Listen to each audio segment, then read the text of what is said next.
ওরা 7 নিয়ে বহু টল করে না, আমাদের গেঞ্জিতে কিন্তু 5 স্টার আছে। আগে আমাদের লেভেলে আসেন, তারপরে আমাদেরকে নিয়ে সমন্বয় করেন, আর ইনশাআল্লাহ এবারে আমরা হেক্সা জয় করবো।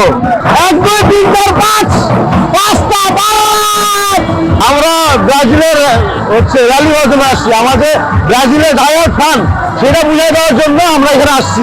গতবার চেনার টিম অনেক ভালো, ইনশাআল্লাহ আমাদের পুরো বিষয় হবে যে আমরা এবার কাপ পাবো। নাম্বার 6 টিয়ারি। আমরা যারা ব্রাজিলকে সাপোর্ট করি, মনে প্রাণে তাদেরকে অনেক ভালোবাসি। আমরা চাই 2026-এ যেন কাপটা ব্রাজিল বাসায় নিয়ে যেতে পারে। আর সেই সাথে আমরা অবশ্যই চাবো আমাদের বাংলাদেশের টিম একদিন এভাবে করে প্রাণোজ্জ্বল করে হলো বিশ্বকাপের মাঠে খেলবে ইনশাআল্লাহ। আসলে ফুটবলের যে উন্মাদনা, আসলে সারা বিশ্বের যে উন্মাদনা, তার সেই বহিঃপ্রকাশ ঘটেছে আমাদের এই শহর সৈয়দপুরে। আসলে সৈয়দপুরের ব্রাজিল সমর্থকরা আজকে সকলে মিলে যারা যেখানে আছে পাড়া মহল্লা থেকে সবাই এখন আসছে।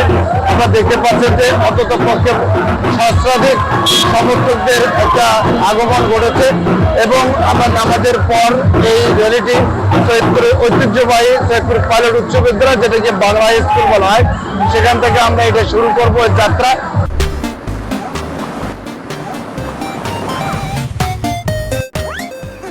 আমরা এটা শেষ করবো।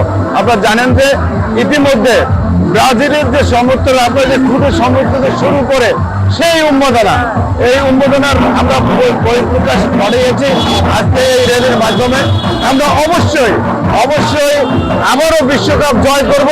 এই বিশ্বকাপ জয়ের উন্মাদনা নিয়ে আজকে আমাদের এই র্যালি।